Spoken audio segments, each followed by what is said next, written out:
यही चाहिए।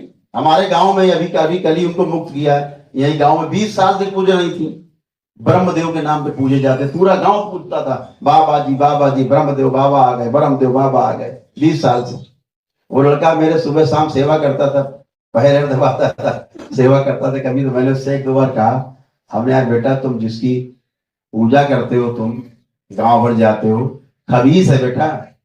उनका कह रहे वो तो जो बताता है काफी सही सही बता देता है। तो हमने कहा भविष्य की पूछ के देखना, भूतकाल तो भूत बता ही देगा, काम ही उसका भूतकाल में रहता है, बता देगा भूतकाल की बात। देवी देवता ऐसे नहीं कि आपको तंग करें, उनको देवी देवता को आपके ऊपर आगे झूमने की आवश्यकता नहीं है। देवी देवता को आपका शरीर बिल्कुल प्रिय नहीं है।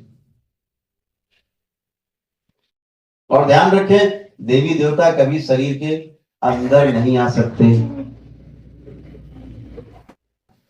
आभा देते हैं, आभा, दूर खड़े होते, आभा।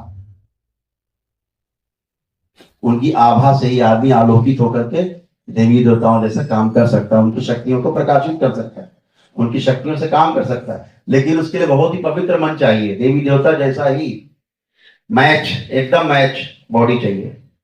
जरा भी अनमैच हुई, देवी देवता वहां आने नहीं, उनको क्या लेना देना आपसे। तो यहाँ वो 20 साल पूजा कराते रहे, फिर एक दिन वो खुद ही आ गए सर पटकते हुए। तो हमने पूछा भाई कौन से ब्रह्मदेव हो? नहीं मैं कबीस हूं। अभी कल ही सब खत्म हुए उनके, चले गए सब, एक पूर्वज बचा, विनाश हो गए। 10,000 की भीड़ इकट्ठा करे, खा जा रहे हैं पूरे परिवार की ऐसी ही तैसी कर। आप पूछते रहते हो, जीभ निकाल दी, आप पूछने लगे, हाँ हिल गए, हाँ कालका मैया आ गई, कालका मैया आ गई, और ये देवी जी आ गई, ऐसे आ गई, ऐसे आ जाते देवी देवता। सब बेवकूफ बनाने वाली बातें।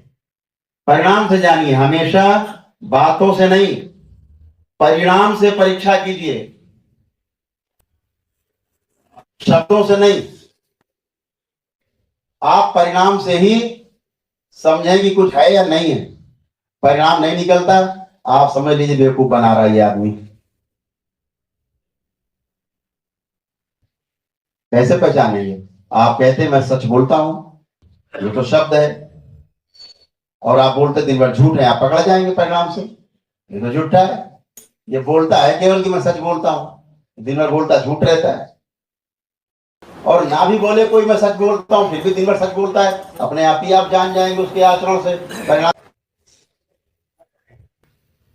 तो ये जो भूत प्रेत हैं, ये आपको मार नहीं सकते, आपको डरा सकते हैं, भयभीत कर सकते हैं, आतंकित कर सकते हैं। 17 तारीख को ले जाएंगे, अब नवंबर में 30 तारीख को ले जाएंगे, अब जनवरी आएगी सर्दी में उठा ले जाएंगे, बचेगा नहीं, मार देंगे।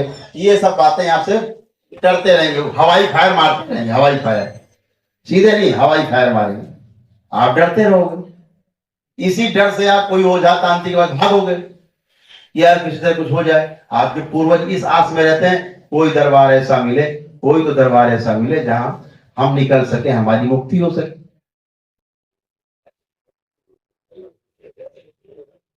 हर पूर्वज आपको तंग नहीं करता, ध्यान रखें, पूर्वज भी तंग रहता है। पूर्वज की मृत्यु के समय का जो कष्ट है, जब वह आपके शरीर पर रहता है, वही कष्ट आपको महसूस होता है। आप यहाँ रोज देखते होंगे, यहाँ प्रतिदिन 7 हवन करके आने वाले लोग, जो 7 हवन करके एक अमावस्या कर लेते हैं, उसके बाद उनका एक पूर्वज बचता है, 1 महीने के लिए रखा जाता है, 1 महीने के लिए उसके कष्टों दर्दों को दूर किया जाता है, आप ठीक हो जाते हैं। आप भी, आपको लगता है मुझे कुछ नहीं है। जिस पूर्वज को कैंसर था, मोह में भ्रम में वो सबसे आगे आपके पास है। तो ध्यान रखें, आपको कैंसर होने से दुनिया की कोई ताकत बचा भी नहीं सकती। अगर आपका पूर्वज पैरालाइज था, लकवा मारा हुआ था, वह मोह और भ्रम में सबसे आगे आपके ऊपर है। आप ध्यान रखिए, आपको लकवा होने से कोई दुनिया की ताकत बचा नहीं सकती।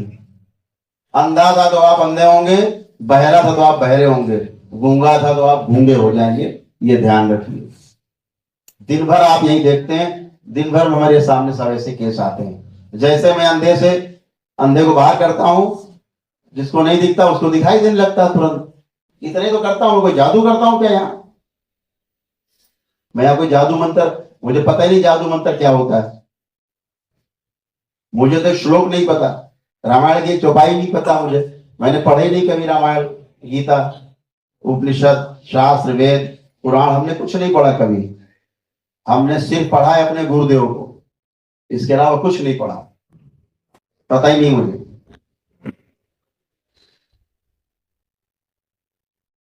तो मेरा आपसे बार बार कहना है कि समस्या को आप डायग्नोस करें पहले, ये आपकी समस्या क्या है।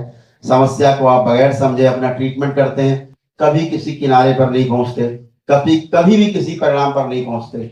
आप डॉक्टर के यहाँ जाते हैं तो डॉक्टर आपको क्या लिखता है, इन्वेस्टिगेशन लिखता है कि जाइए चेकअप करा के आइए, फिर आप चेकअप कराने बड़े खुशी खुशी चले जाते हो। आप कभी नहीं कहते डॉक्टर से, अरे डॉक्टर साहब क्यों चेकअप करा रहे हो, इलाज शुरू करो, कभी कहते हो आप?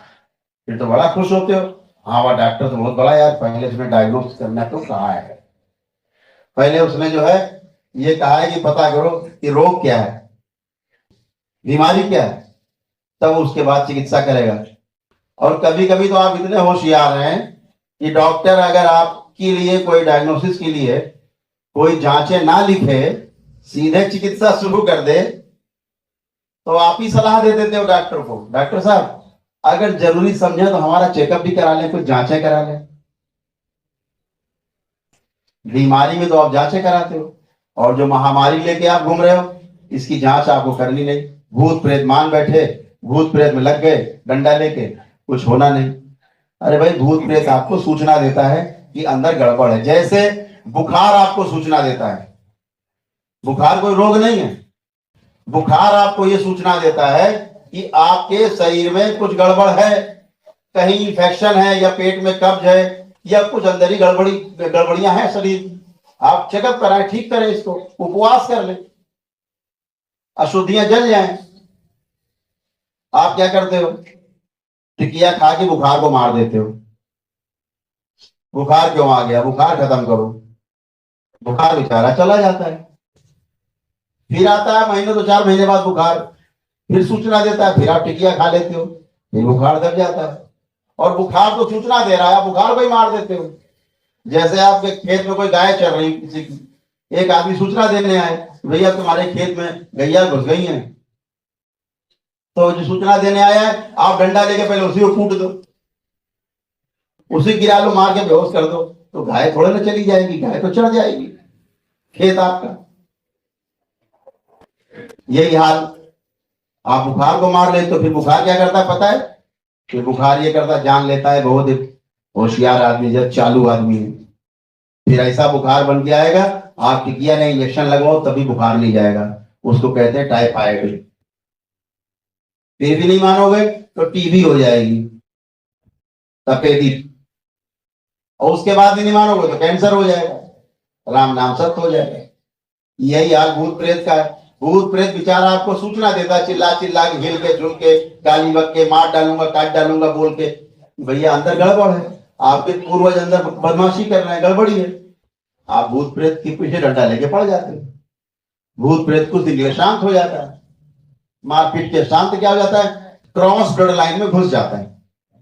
अभी तो जो तमाम डुबकी बजा रहे हैं यूट्यूब पर बैठ के, ये ठीक कर दिया, ठीक कर दिया, मैं तो कहता तमाम दरबारों के लोग आते हैं यहाँ, बैठे ही हैं, घाट घाट का पानी पी के लोग बैठे हैं।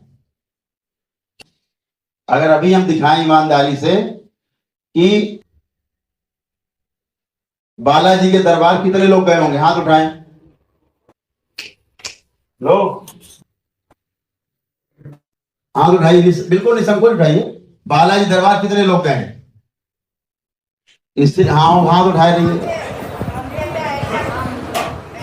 ये हाल है, हाथ नीचे कर लें। आप सुनते रहते दिन भर डिस्कोर्स,